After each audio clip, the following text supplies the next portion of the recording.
¿Qué tal, amigos? ¿Cómo les va? Encantada de compartir nuevamente con ustedes este programa pensado justamente para los hacedores de la cultura y a nivel federal e internacional. Como siempre nos acompaña Claudia Puigó. Puigó. A nadie le sale el apellido. Puigó. Sí. Co-conductora. Justificamos la ausencia de Elvira Duarte y de Rodrigo Quintero, que están haciendo sus cosas, y tenemos una visita muy especial, un invitado que es Rui Farías. Ahora voy a leer, ¿o querés hablar? Sí, vos? no. Empiezo yo con Rui. Sí, empieza. Bueno, mira, Rui tiene un currículum extenso. Entonces yo lo que hice, traté de resumir. Bueno, pero primero le vamos a dar el saludo. Bueno, bienvenido, suerte. Y un orgullo que estés acá. Muchas gracias por el convite. Casi no llego. Un gran historiador. Gracias por estar. Sí. Profesor de la UBA, ¿sí? Una personalidad inquieta. Bueno, es profesor de enseñanza media y superior en historia por la Universidad de Buenos Aires con diploma de honor recibido y doctor en historia de la Universidad de Santiago de Compostela con premio extraordinario de doctorado.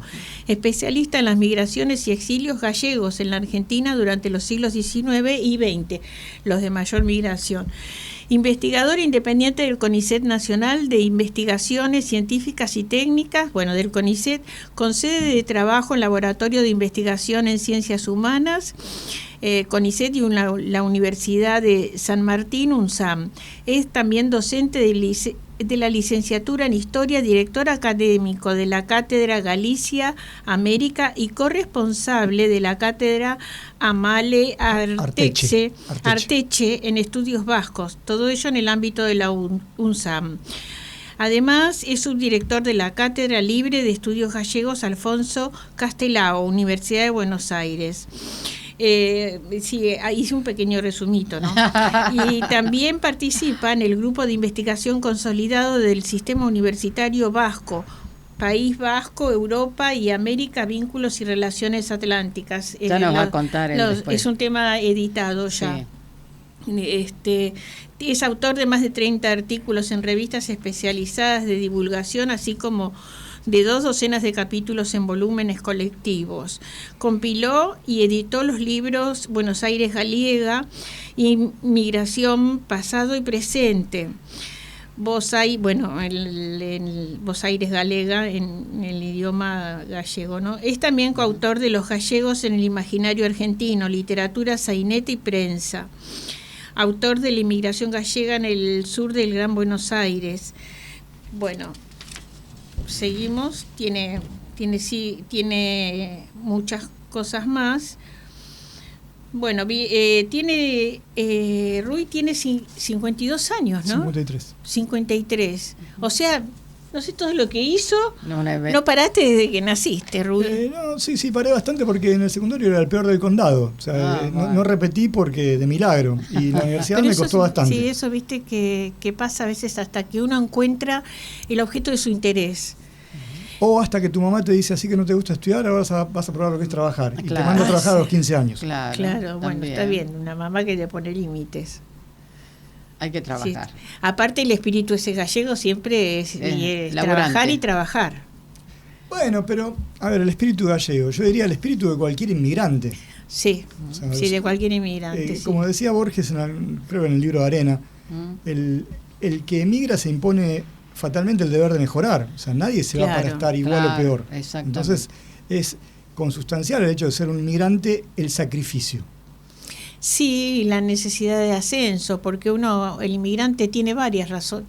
Una de las razones por las que viene es por situaciones económicas frustrantes, por haber padecido pobrezas, por política. Entonces hay como una cuestión de como un revanchismo. Acá tengo que hacer la América. Yo muchas veces le decía un poco en broma, un poco en serio a mi director de tesis, que es uno de los grandes historiadores europeos del momento, José Manuel Núñez Seillas, que para mí el mejor gallego era el gallego que emigró. Por favor, que no lo tomen mal, mi familia, mis amigos, mis relaciones en Galicia, pero lo que yo trataba de significar es que para vos lanzarte a la aventura de la emigración, que muchas veces para esa gente representaba una especie como de viaje, no digo a otro planeta, pero sí a un lugar desconocido, distinto. Había que tener mucha voluntad de querer estar mejor, había que tener mucha ansia de progreso, que creo que es una palabra, muchas expectativas. Progreso, expectativas es una palabra clave para entender los fenómenos migratorios, más allá de las coyunturas, de las estructuras o de las coyunturas negativas, más allá de si hay pobreza o no hay pobreza, si hay guerra, si hay pestes, lo que pero siempre hay una situación traumática que lo lanza hacia afuera, ¿viste? Yo estoy haciendo un ensayo, estoy haciendo el viaje del héroe de Campbell en El Inmigrante. Tiene un poco de héroe el inmigrante en ese sentido, ¿no? Que como vos decís, bueno, cambia su perspectiva de vida al emigrar, al estar en otro país. Por lo pronto hay un desafío grande. Es alguien que no se conforma con estar tal como está. Claro. Bueno, eso ya es importante. Totalmente, me pasó personalmente, así que... Pero eso aplica a cualquier colectivo. A cualquiera. Estuviste haciendo el homenaje a Castelao, ¿no? ¿Dirigiste? A ver, hace poquito fue. En la Universidad de Buenos Aires, este año se ha reactivado la Cátedra Libre de Estudios Gallegos Alfonso R. Castelao, que está en la Facultad de Filosofía y Letras de la UBA y es sufragada por la Junta de Galicia. Ah, qué bien. Forma parte de la red de centros de estudios galegos que la Junta de Galicia tiene por el mundo adelante. Venimos desarrollando una serie de actividades en este primer año muy centradas en la figura de Castelao, porque se da la circunstancia de que el 7 de enero de este año falleció hace 75 años en la Argentina, en Buenos Aires, Castelao, que es una figura prominente, quizás la figura política más importante de la Galicia del siglo XX, pero que además tenía una historia ya ligada a la Argentina, porque él, antes de ser exiliado en la Argentina, había sido emigrante. O sea, él había emigrado, su madre y él habían emigrado a fines del siglo XIX, siguiendo los pasos de su padre, que tenía una almacén de ramos generales en Bernasconi, en el medio de La Pampa, y acá vivió algunos años. Claro, yo vi que había venido en el 48 y murió en el 50. No, llegó en el 40. Ah, en el 40. Llegó en el 40 y murió en el 50. No, en el 48 presentó Alba Grande. No, Alba de Gloria. Alba de Gloria, que es un discurso particularmente famoso porque a pesar de que Castelao ya se encontraba en un momento de declinación, en el sentido de que él sabía que estaba enfermo, y como un médico sabía cuál era su final, y a pesar de que el franquismo se consolidaba en España, después de un momento de ilusión, pensando que los aliados vencedores en la Segunda Guerra Mundial iban a acabar con ese último aliado del eje en Europa, bueno, en ese momento de tremenda declinación física y también anímica, si se puede decir, él presentó un discurso lleno de optimismo, lleno de una imagen redentora de la Galicia metropolitana, anclada en la figura de los grandes personalidades de la Galicia histórica. Muy sentido, es realmente un discurso muy emocionante. Muy linda prosa. A mí se me hace un nudo la garganta cada vez que lo leo. A mí me pasó lo mismo, porque va haciendo todo un recorrido por los principales personajes también, bueno, la naturaleza de Galicia, reúne todo, muy sentido. Y bueno, lo lindo que lo presentó, que lo leyó acá, bueno, nos une. Tenía que ser, o sea, ¿dónde lo iba a leer si no era en la ciudad más grande de Galicia? Claro. O sea, Buenos Aires. Sí. ¿Dónde queda, el centro? El centro gallego queda en la avenida Belgrano, en la intersección con la calle Pasco. Y ahí, bueno, ahí murió Castelao, de hecho se conserva a modo de museo la habitación donde él falleció, con algunos objetos personales, y el centro gallego, bueno, es una institución a la que... ¿En qué año más o menos se inauguró la sede? ¿En 1945? Esa sede, la actual sede se construyó por etapas entre la década del 30 y la década del 40 o del 50, no me acuerdo muy bien, pero tuvo 3 etapas diferentes hasta tener la envergadura que hoy conocemos. Además de que tiene una subsede en Valentín Alsina y el Panteón en el cementerio de la Chacarita, que es una pieza arquitectónica realmente notable, yo diría que de las más importantes del cementerio de la Chacarita, hecha en estilo románico gallego, que imita la colegiata de Sar, es realmente espectacular. Es una lástima que lo hayan lo hayan dejado así tan abandonado. Pero hace muchos años que está abandonado. Yo la última vez que fui, mi hijo era chiquito, tendría 5 años, y ya estaba un poquito mal. Te diría, ahora tiene 28, no sé, será 20 años. Bueno, ha sufrido un poco las consecuencias. El deterioro del tiempo y de las políticas sociales. Y también de las idas y vueltas de una comunidad que ya no, en términos demográficos y económicos, ya no es lo que era fue. antes, no. A ver, yo decía... Fuimos potencia, pero ahora no sé si seremos. No, pero yo me refiero sobre todo a la comunidad gallega en Argentina. Perfecto. Digo, cuando el centro gallego alcanzó la plenitud de su expansión, o sea, los gallegos en la Argentina se contaban por centenares de miles. Sí. Digo, hoy quedan un puñado en términos... No, y hoy se están yendo la gente, muchos chicos se están yendo para España. Dice que ahí, viste, que se abrió en el consulado la posibilidad de irse para los nietos, de sacar la ciudadanía.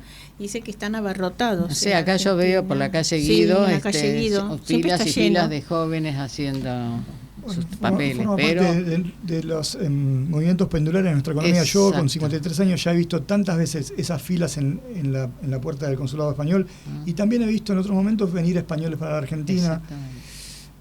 Es una ida y vuelta, prácticamente. Depende del punto de vista de cada persona.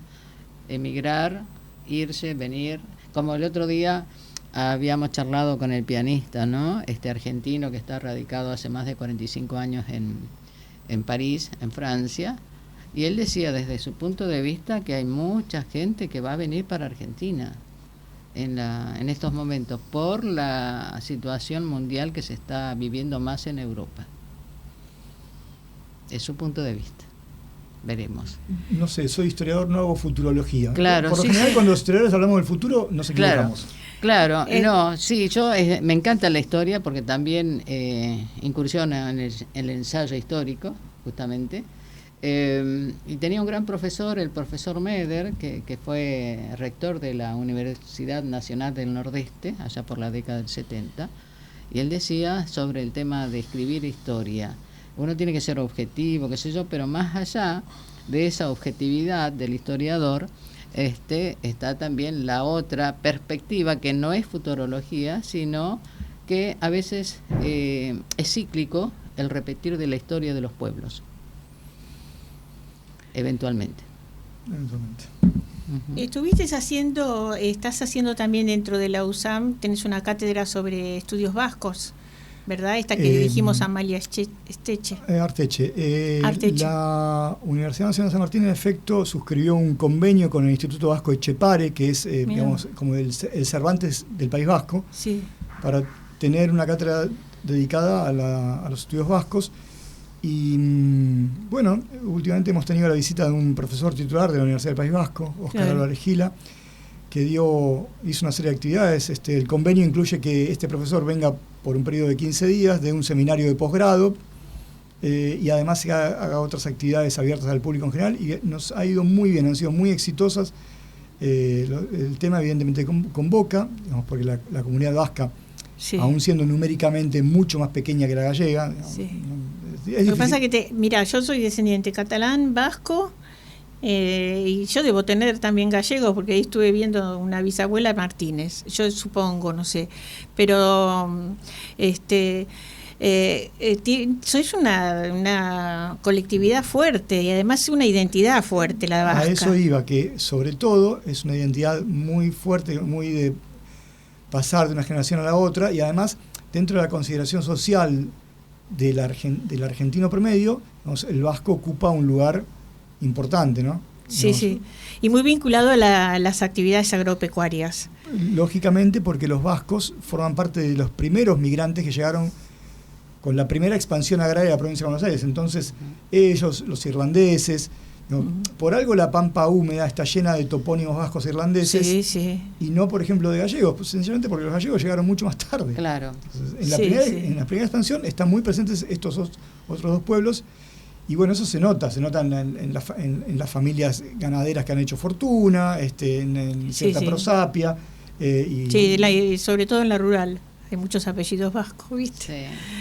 Sí. Te iba a hacer una pregunta. ¿Vos qué cuando nosotros los descendientes de inmigrantes contamos la historia, vos la historia de tus antepasados, qué te motiva o qué sentís? Porque esto es toda una actividad para darle, yo a veces siento que le estamos dando esa voz esa voz silenciada durante años, en sus contextos políticos, contextos de represión. En el caso, bueno, no sé, de los catalanes, ya empezó con la llegada de Felipe V, los Borbones, en 1774. Bueno, y una de las cosas que primero se silencia es el lenguaje, es el idioma. Me da la sensación que, porque hay un auge ahora de escrituras sobre los abuelos, los antepasados inmigrantes, me da la sensación, yo por lo menos siento, que se les está dando esa voz, algo que había que decir, que había que contar. ¿Vos qué sentís? Bueno, a ver, vamos por partes. En primer lugar, siento alivio económico, es decir, yo trabajo de esto. O sea, a mí, la historia, y en particular la historia de los inmigrantes peninsulares y particularmente gallegos en la Argentina, es mi medio de vida. En segundo lugar, creo que como historiador, a mí me parece que el tema de la inmigración en un país como la Argentina es absolutamente insoslayable. ¿Por qué? Claro. Porque la Argentina ha sido históricamente el país que mayor proporción de extranjeros ha tenido alguna vez entre su población. Pensemos que allá por el año 1914, el 30% de la población argentina había nacido en extranjero, que es una cifra impresionante, pero que muestra mucho y oculta también otras muchas cosas. Por ejemplo, que en la ciudad de Buenos Aires la mitad de toda la población era extranjera, y eso sin contar que muchos argentinitos eran en realidad hijos de otros extranjeros. Claro. Entonces es un fenómeno que hizo de la Argentina un país absolutamente distinto, o sea, remodeló. Sí, mi hermana, que es geógrafa, diría que reconfiguró la estructura social argentina, demográficamente, en términos de trabajo. En cualquier aspecto que uno lo quiera analizar, la inmigración está presente. Sí. Dicho eso, yo me dedico a estudiar un grupo al que me siento ligado en términos afectivos, porque mi madre es compostelana. Sí, o sea, yo estuve este año. Nací en Santiago de Compostela, mi familia paterna es de otra inmigración, de inmigración del interior, los que vinieron desde las provincias del interior. Pero bueno, yo me dediqué a los gallegos, que son, en términos étnico-regionales, el grupo más numeroso de todos los que llegaron de Europa. Es decir, si uno dice, bueno, ¿cuántos extranjeros llegaron? ¿Cuántos llegaron de Europa? Los italianos están a la cabeza. Sí, sí, número más, nos superaron. Sí. Porcentaje más, porcentaje menos, 46% de todos inmigrantes europeos. Los españoles vienen detrás con el 34%, pero los gallegos son la mitad de los españoles. Sí, sí, y por eso yo lo destaco en siempre. En la Patagonia, por ejemplo, hay unos cuantos gallegos, descendientes. En todos lados, y todos prósperos a fuerza de trabajo. Bueno, entonces yo lo que intento es, a ver, ¿cómo decirlo en términos que no parezcan demasiado como yo quiero que me digas lo que sentís. Lo que siento. Yo siento que cada uno, en la profesión que haga, en el lugar que ocupa, tiene un trabajo a desenvolver en esta vida. Cada uno sabe o debería saber qué es lo que debe hacer. Yo en algún momento sentí que mi misión, para ponerlo en esos términos, era dedicarme a construir o reconstruir o ayudar a reconstruir la historia y la memoria de un grupo migrante tan importante como cualquier otro, pero que en mi caso es además el mío. Entonces yo intento poner las herramientas de mi formación académica al servicio de esa historia y esa memoria.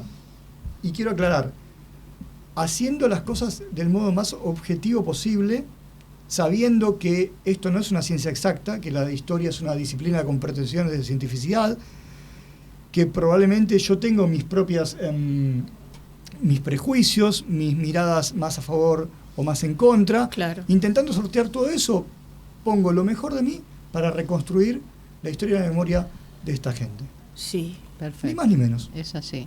Yo siento también que hay una necesidad de contar algo, de que todas esas generaciones de los inmigrantes en general han sido muy silenciadas, no sé, por situaciones políticas, por algunas cuestiones no sé, o lo que han dejado atrás, pero eso es lo que siento yo, ¿viste? No sé. Bueno, ahí también influye, a ver, la historiografía, la historia como profesión, digamos, pasa por diferentes momentos y los puntos de interés van variando, Sí. así como también van variando, va variando la consideración social que la sociedad receptora tiene de los grupos que llegan de afuera. O sea, si uno piensa, por ejemplo, que la primera novela racista que hubo en la Argentina estaba dirigida contra el grupo italiano, hoy le parece mentira, porque como decía una exposición que se inauguró en Buenos Aires hace ya muchos años, ¿qué sería de la Argentina sin los tanos? Claro. O sea, Sí, este bueno, país, no sé si sería mejor o peor, pero que sería otro no tengo ninguna duda. En 1782 llegó una gran inmigración friuliana allá en el Chaco. Sí, en el Chaco se ve mucho, mirá, es extraordinario. ¿No fuiste nunca? No. Ah, bueno, es Estoy esperando que me extraordinario. inviten. Bueno, Sí, mirá, ya te vamos a invitar. ojalá puedas ir, porque Y puedas llegar hasta la impenetrable. No, porque chaqueña. ese es crisol de razas de verdad, y además el culto y el homenaje que le hacen a sus antepasados, ¿viste? Yo fui este año porque fui a presentar tu libro. a presentar el libro, y me invitó la Secretaría de Cultura en Sáenz Peña. Y yo les contaba, siempre lo cuento, porque para mí todo fue emocionante. Y hay una avenida, que es la Avenida de los Inmigrantes, y cada colectividad tiene una plazoleta.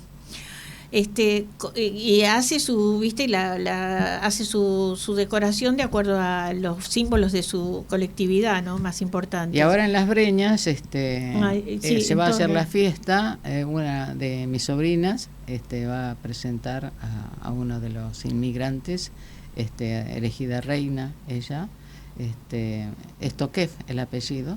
El padre de ella vino búlgaro, sí, vino de La Rioja, se radicó en Resistencia, estudió ingeniería agrónomo, fue agrónomo, falleció lamentablemente joven, y bueno, ella va a viajar ahora con su mamá, mi sobrina, a representar a esa comunidad búlgara, y es una fiesta impresionante, similar a la que se hace en Oberá, Misiones. Claro, que es una de las más grandes también en Oberá, la fiesta de las colectividades. Sí.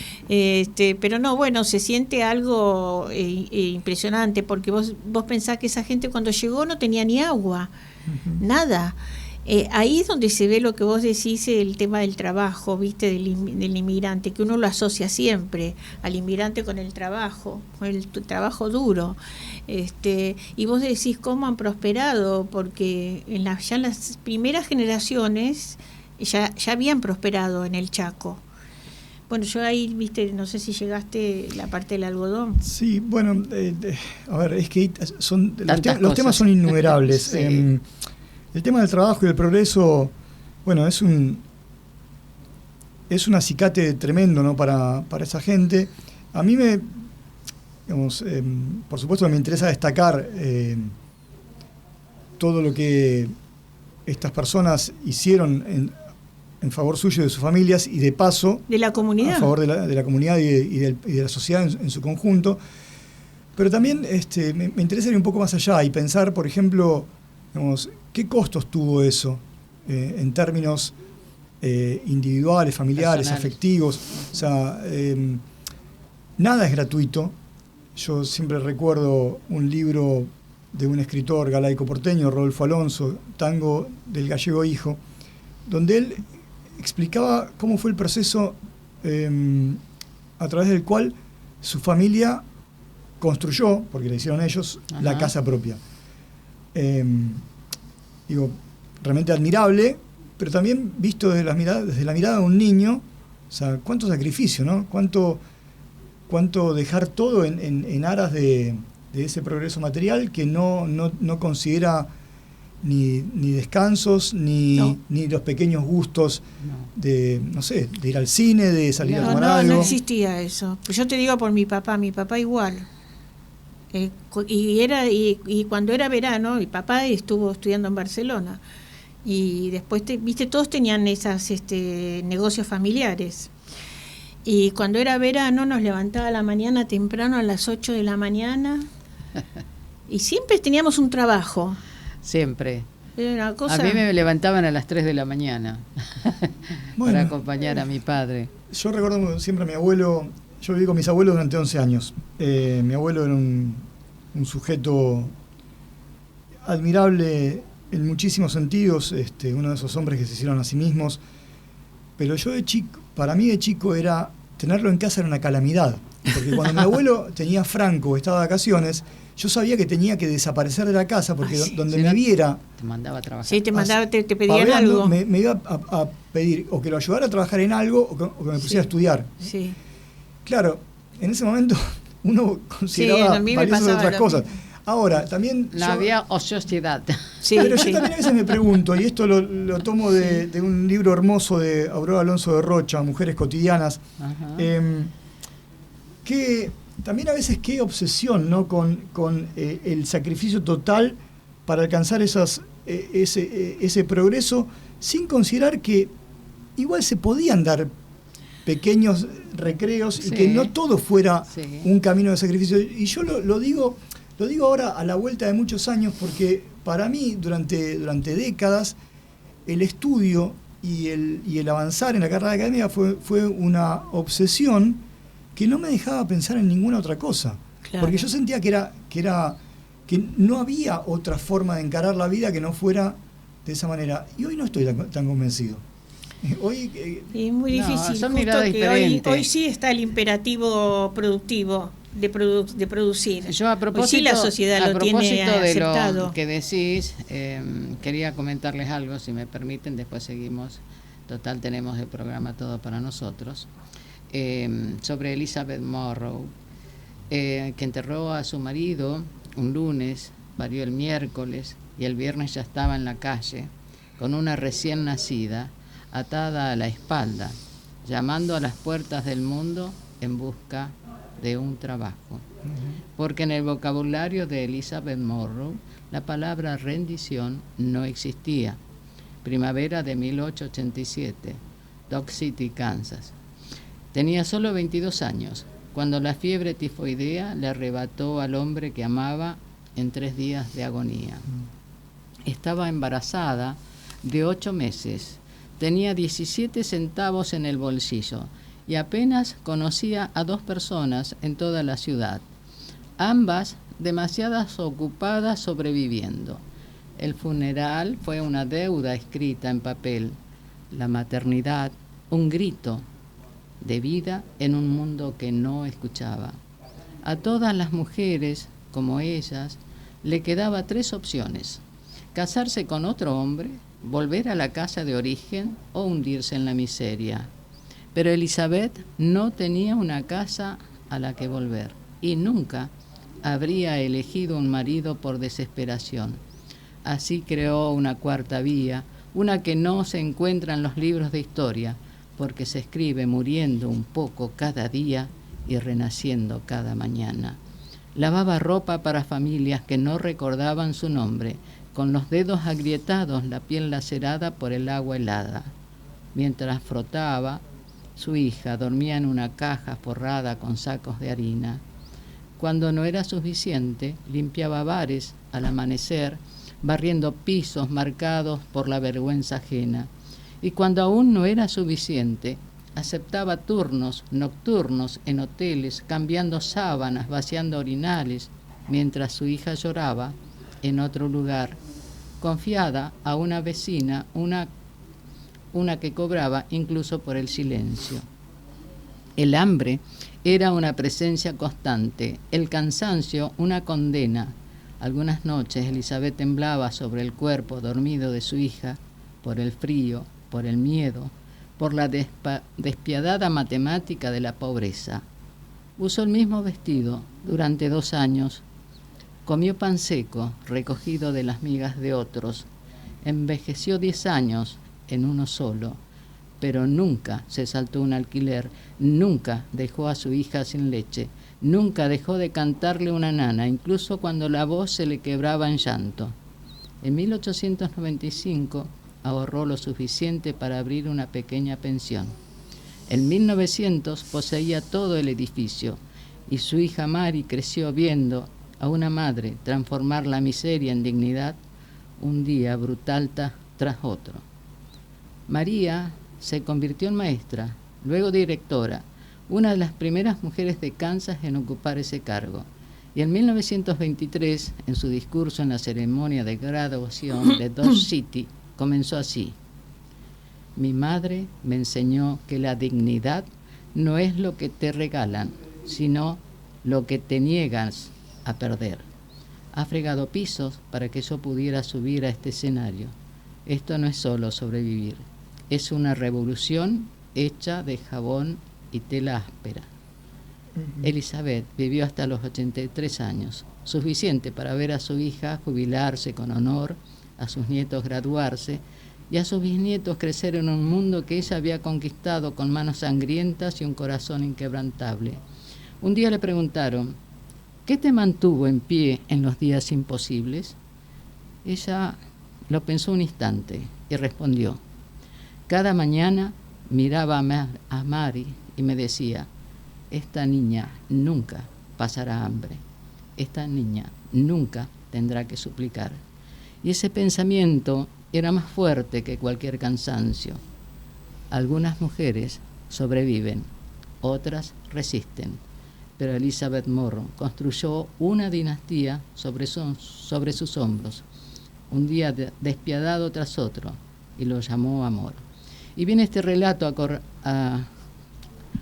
a relación a todas estas mujeres nuestras, argentinas, campesinas, que han trabajado, quebrado sus dedos, sus manos, labrando la tierra, acompañando a su hombre, para de luego tener estas quizás mansiones que vemos acá, y muchos dicen: ¿por qué son tan ricos? Bueno, han trabajado.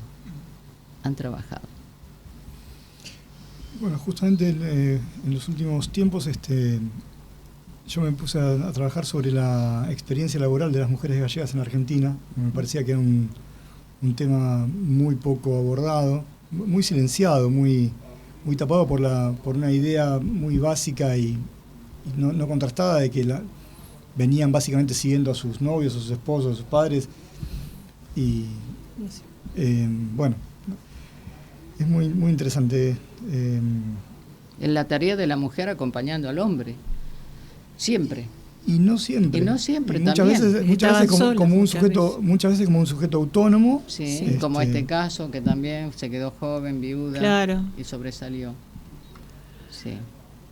Bueno, lo que contaba él, que siempre está presente en el inmigrante la idea de salir adelante, y que en la próxima generación no pasen en la misma situación de pobreza o carestía que la anterior, ¿no? Por eso esa obsesión también por el trabajo. Lo que yo rescato es la idea de progreso comunitario, porque yo también tengo una idea de progreso, pero me doy cuenta que ahora, que a veces la tenía de los 70, también de sentido comunitario, pero me doy cuenta que ahora la comunidad se desdibujó. El progreso solamente ahora lo sentimos, a diferencia de las migraciones, a nivel personal. Porque cuando, por ejemplo, vos ves lo que han hecho las colectividades, primero los centros de ayuda de socorros mutuos, que es importantísimo el trabajo que han hecho de asociacionismo. Cooperativismo, que eso es lo que vimos en el Chaco. Sí. Los colegios, yo fui a un colegio y era el colegio nacional inmenso en Sáenz Peña, y era una asociación de españoles, había dado todas las posibilidades para que se fundara ese colegio. O sea, esa preocupación por la educación. Pero todo con la idea de progreso comunitario, no solamente personal. Sí, bueno, también hay que entender que era una consecuencia del propio hecho migratorio. O sea, los inmigrantes de casi diría cualquier origen, cuando llegaban a la Argentina, tendían a agruparse en asociaciones de connacionales, porque era una forma de ir integrándose en la nueva sociedad de una manera más, como diríamos, más protegida, más pausada. Sí, pero ¿no te parece que eso cambió ahora, incluso también en las migraciones? Te digo porque yo lo estoy viendo en las comunidades asiáticas y no se congregan ellos así de la misma manera, ¿viste? Asociaciones de socorros mutuos o sanatorios, ellos más que nada por la iglesia. Bueno, pero es otra forma de congregarse. Antes de ver esa mirada, más un breve corte que me está pidiendo el señor operador, luego seguimos con ustedes. La política es cultura, porque todo es cultura y porque somos radio. Radio Cultura. fmradiocultura.com.ar. Una joven estudiante de música sufre un accidente del cual milagrosamente sale ilesa. Es recibida por una extraña familia que le da apoyo y consuelo. Sin embargo, descubre que algo no funciona bien. ¿Quiénes son? ¿Qué secretos oscuros esconden? Dijo Variety. Se distingue por sus característicos placeres de textura y tono. Dijo The Hollywood Reporter. Paula Beer nunca deja de ser fascinante. Zeta Films presenta en la Argentina la última creación del genial director de Bárbara, Ave Fénix y Undine. Selección de la quincena de realizadores del Festival de Cannes. Espejos número 3. Del magistral director alemán Christian Petzold. Sensacional estreno, jueves 9 de octubre, solo en cines. CDI Films presenta en la Argentina el nuevo film del director de títulos como La Religiosa, El secuestro de Michel Houellebecq y Valley of Love, del multipremiado realizador francés Guillaume Niclus, una historia sobre el deseo de un hijo y un accidente que cambia el destino. Una película que narra la continuidad de la vida y del amor a través de los vínculos. Basado en la novela de Fanny Chesnel, el extraordinario Fabrice Lucchini protagoniza La Petite, una película que busca la empatía y la emoción directa del espectador. La Petite, la coproducción entre Francia y Bélgica que emocionó a Europa, llega a la Argentina. La Petite, sensacional estreno, jueves 2 de octubre, solo en cines.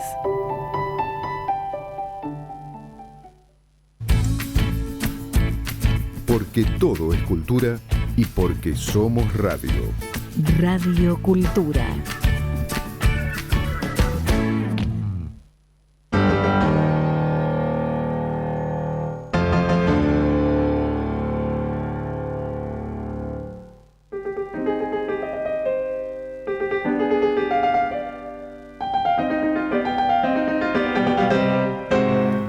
Bien, gracias. Seguimos compartiendo. Estábamos en el pase, seguíamos con el tema embalados, porque realmente es muy rico lo que estamos hablando.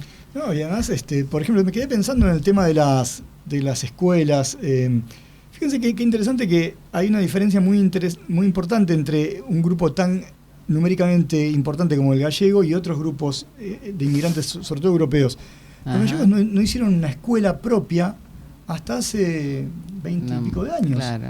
O sea, recién en la década del 90, si no estoy diciendo una tontería, se abrió el Instituto Argentino Santiago Apóstol. Sí. ¿Pero por qué? Porque los gallegos construían escuelas en Galicia. O sea, la comunidad emigrada enviaba dinero allá para crear escuelas y crear un tejido escolar en su país de origen. Y sí, pasa. ¿Y a dónde mandaban a los hijos? A las escuelas argentinas, porque era parte de su proceso de integración. Claro. Porque si algo tuvo el grupo que es muy de destacar, es esa profunda voluntad de integración en la sociedad acogida. O sea, mantuvieron rasgos diferenciales importantes, mantuvieron su sociabilidad, muchas de sus costumbres, mucho menos el idioma, por cuestiones que son de historiar, pero a sus hijos los mandaron a las instituciones públicas. Sí. Claro. Y sí, era lo más económico, y sigue siendo económico, obviamente. Y era muy integrador, aparte porque de eso las integraban escuelas a la públicas comunidad. Eran que iba el hijo del médico, Claro. el hijo del carnicero, el hijo de no sé quién, Del el italiano, maestro, claro. el español. Todos. Y ahí éramos todos iguales, el guardapolvito blanco y ya está. Claro. A ver, no fue un lecho de rosas, pero indudablemente la escuela pública argentina tuvo un funcionamiento realmente increíble y obró verdaderos milagros. O sea, este país fue lo que fue en buena medida porque tuvo una educación pública universal y de calidad. Universal y gratuita, esa es la ley de Roca. Las obras que has escrito ya están agotadas, se consiguen en las librerías.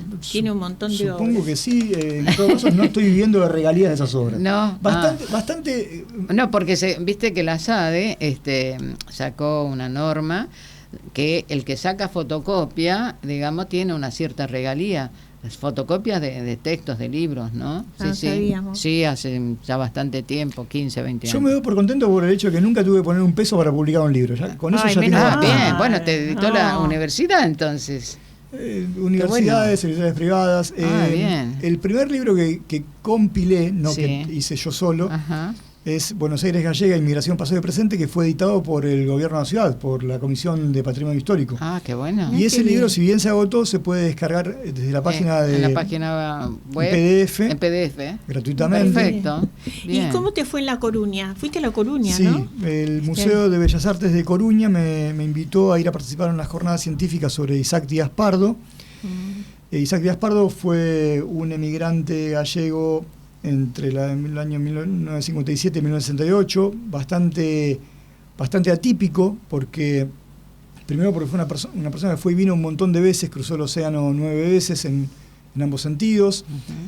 Llegó con algún capital, era un artista ya bastante reconocido en España, tenía una fábrica de cerámica que ya por entonces tenía sus famas, porcelanas de Do Castro, Cerámicas Do Castro, y aquí vino a montar una fábrica de cerámica en Magdalena. Y se vinculó con el exilio y con otros emigrantes gallegos en Argentina, pero particularmente con un personaje que es central para la historia de la cultura de ambos países, tanto de Galicia como de la Argentina, que fue Luis Seoane.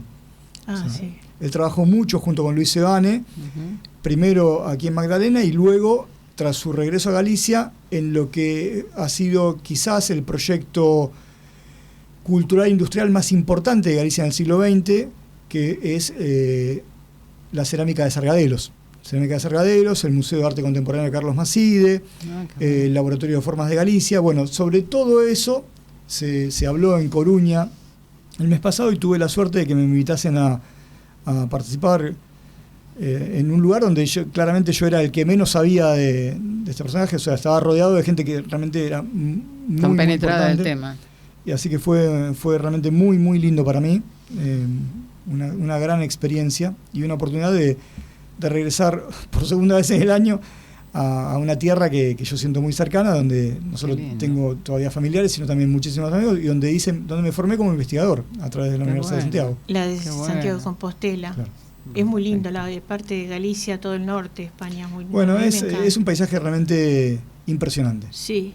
Yo me quedé medio pasa que atrapada en yo no Lugo. soy neutral, porque yo me pongo a hablar y se me empieza a caer la baba. Claro. Entonces, rápidamente pierdo objetividad, pero de verdad que en un territorio fantástico como es España, con esa tremenda diversidad cultural, idiomática, geográfica, gastronómica, lo que uno se le ocurra, Galicia forma parte de esa España verde. Eso te iba a decir, justo me sacaste la palabra, porque tengo la idea La del campiña. verde. El verde siempre, a mí bueno, ya te digo, me quedé atrapada en Lugo.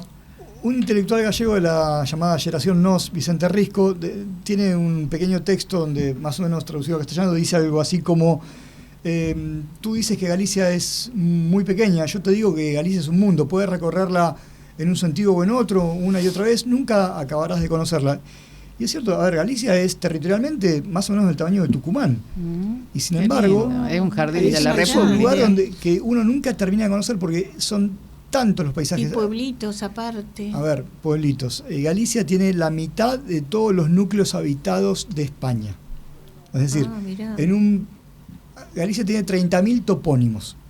Pero claro, estamos hablando de que desde una ciudad, las más grandes de las cuales son Vigo y A Coruña, que para nuestra escala son realmente pequeñas porque son del orden de 350.000 habitantes, hasta lo que llaman lugares, o sea, agrupamientos de 2 o 3 casas.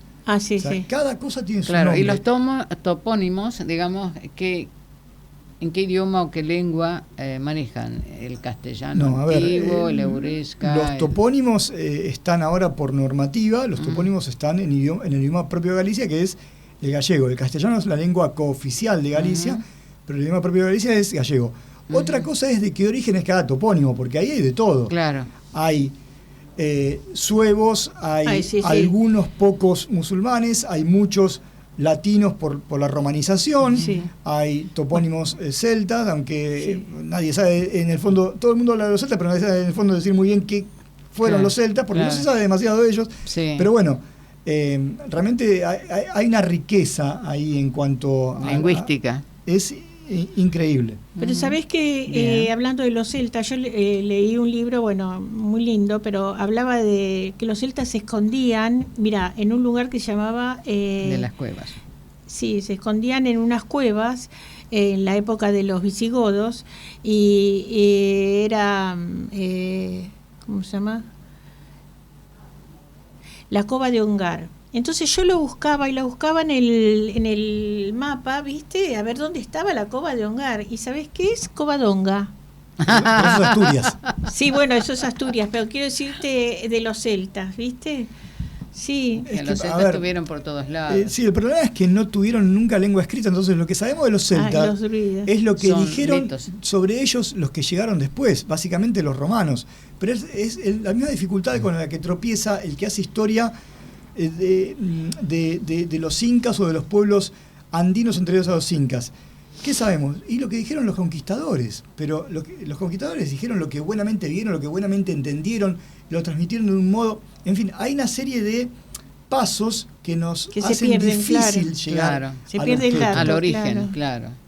Sí, no sé, se nota algo mágico cuando vas igual por Galicia, algo se siente. Sí. Hay algo, tiene algo, bueno, a ver, esos bosques interminables que suben y bajan por el monte, más esa lluvia, más la niebla, le da un aire, podríamos ponerlo en términos de algo que se hace druídico. Sí, por eso. ¿Has probado una queimada? ¿Has visto cómo se hace? Pero la queimada no tiene nada de celta. Nada de celta, pero me refiero a los gallegos.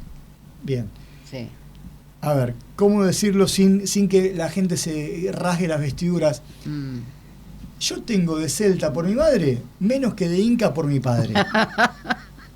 Lo ponemos en esos términos. O sea, sí, hay un sustrato celta y después por arriba hay un montón de cosas más. Claro. Como pasa en toda Europa. Sí, sí, una mixtura. Sí, te digo que la raza la da la madre. Tenés más de tu mamá que de tu papá. Bueno, sería interesante para analizar en terapia por qué yo me dedico a investigar a los gallegos y no a la gente de Catamarca, que es de donde venía la familia de mi padre. Claro, vos mismo lo dijiste al principio. Sí, aparte que sos parecido. En cierta medida te inclinaste hacia la línea materna, digamos, a ese árbol genealógico. Pero eso tiene una explicación muy sencilla, que hoy la puedo... La he procesado y me doy cuenta que lo que por momentos me pareció una tremenda suma de casualidades, y algo de casualidades igual había, también hay la infancia es la patria del hombre. Sí. O sea, esto lo sabemos todos. Y yo crecí en el seno de una familia donde yo era prácticamente de los primeros que habían nacido en América, y todos los que eran más grandes que yo no solo habían nacido del otro lado del océano, sino que tenían la mitad de la cabeza todavía en ese lugar. O sea, todos crecí en una familia donde todo el tiempo se estaban mirando a lo que pasaba del otro lado del océano. Entonces, digamos que hay, podremos decir que una cierta predisposición afectiva. Sumarle a eso el hecho de que en mi casa realmente no sobraba nada, pero sí sobraban los libros, porque había una cultura de la lectura y del conocimiento importante. Y entonces, digamos, para un pibe como yo, que en el secundario, como dije, era pésimo como estudiante y me iba mal en todas las materias, menos en historia y en literatura, porque me encantaba, porque era el mundo en el que yo nadaba. Digamos, casi naturalmente, al terminar el secundario, dije, bueno, ¿qué voy a hacer de mí? ¿Qué voy a estudiar? ¿Y por qué elegiste eso? Porque la investigación, porque me encantaba. Porque te encantaba. Porque me encantaba leer, pero investigar. Me encantaba la historia en general. La historia en general. Viste que Celia Otero siempre remarca que el historiador o el que escribe algo de literatura siempre tiene algo de historiador y viceversa. Claro. Es que a mí me pasa que me confundo a veces. Son dos disciplinas que están muy ligadas. Muy ligadas. Sí. Digamos, ¿qué cosa hay más deliciosa que un historiador que escriba bien? Claro. Que no es lo más frecuente, pero sí hay casos. Que escriba la verdad objetivamente. Y también y que para delinear el perfil del personaje vos tenés que hablar de su contexto. Claro. Sí, no puede ser, dije, Ortega, y el contexto es histórico. Porque si vos vas a hablar de esa temática, bueno, tenés que ver todo, en qué época, todo.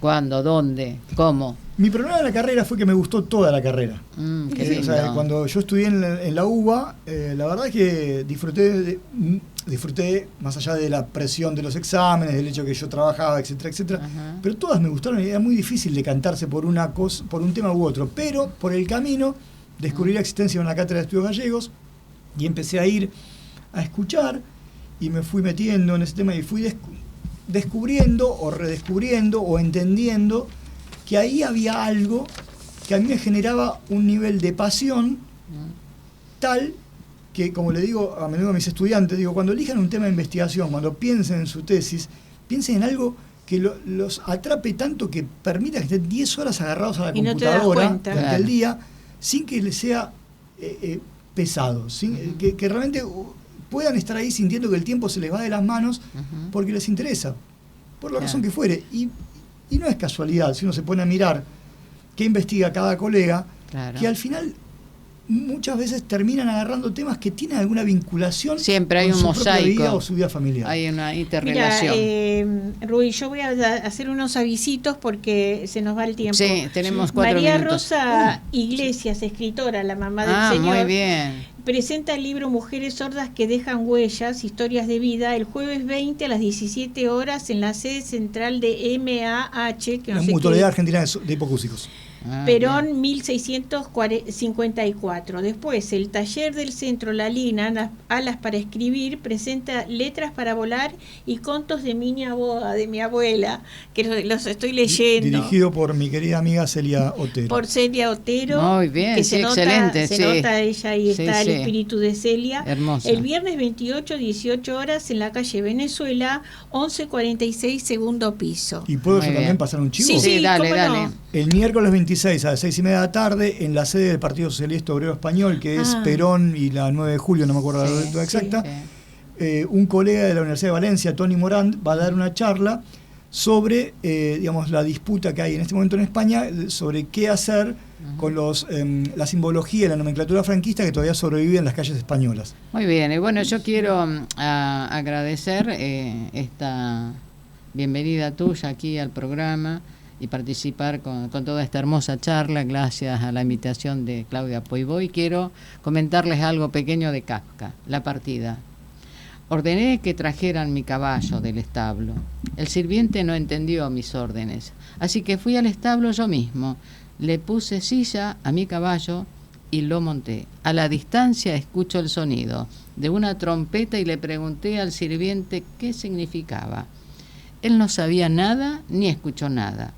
En el portal me detuvo y preguntó: ¿a dónde va, patrón? No lo sé, le dije. Simplemente fuera de aquí, simplemente fuera de aquí. Fuera de aquí nada más. Es la única manera en que puedo alcanzar mi meta. Así que, ¿usted conoce su meta?, preguntó. Sí, repliqué. Te lo acabo de decir. Fuera de aquí, esa es mi meta. Cuento de millones de lectores que fueron así y dejaron una brújula. Un cuento de Kafka. Muy lindo. Muchas gracias por estar aquí. Bueno, muchas gracias a ustedes.